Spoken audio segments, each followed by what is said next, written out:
Many of us look forward to lazy Saturday mornings without the dreaded beeping of our alarm waking us up. But there's some new research that shows sleeping in on the weekends can actually be bad for our gut health.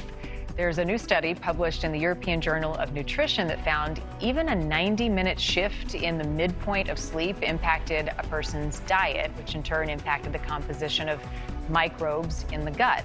3 of the 6 microbes found in the gut of those whose sleep patterns shifted were associated with negative health outcomes like obesity, inflammation, and cardiovascular risk. Here to talk more about it, emergency medical physician and medical director, Dr. Richina Bicette-McCain. Thanks for being here. So tell us more about gut microbes and this sleep study and how they're tied.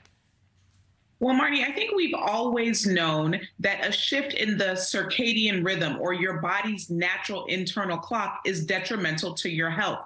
But the studies that have been done previously looked at extremes of that. So people who worked night shift and slept during the day and were awake at night.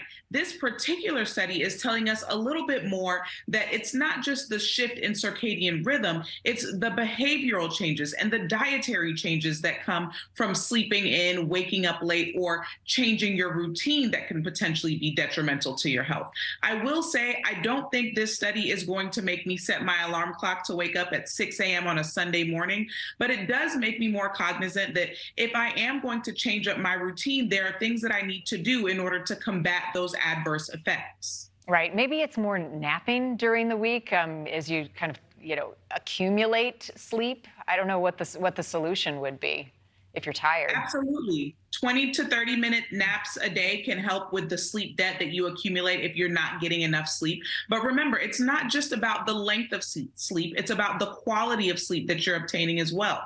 And if you're shifting your routine and you know that you might be prone to drinking a lot of caffeine or sugary drinks to keep you up, be cognizant of that. Limit those bad habits. Intake more fruits and vegetables. Exercise. Yeah, all help you sleep. And I can't have any light in the room. It's got to be completely dark. And I love those sound machines. Okay, so there's a breakthrough in ADHD treatment. This could transform the lives of those impacted by the condition. Experts say the treatment is a non-invasive brain stimulation with a mild electrical current running through 2 electrodes.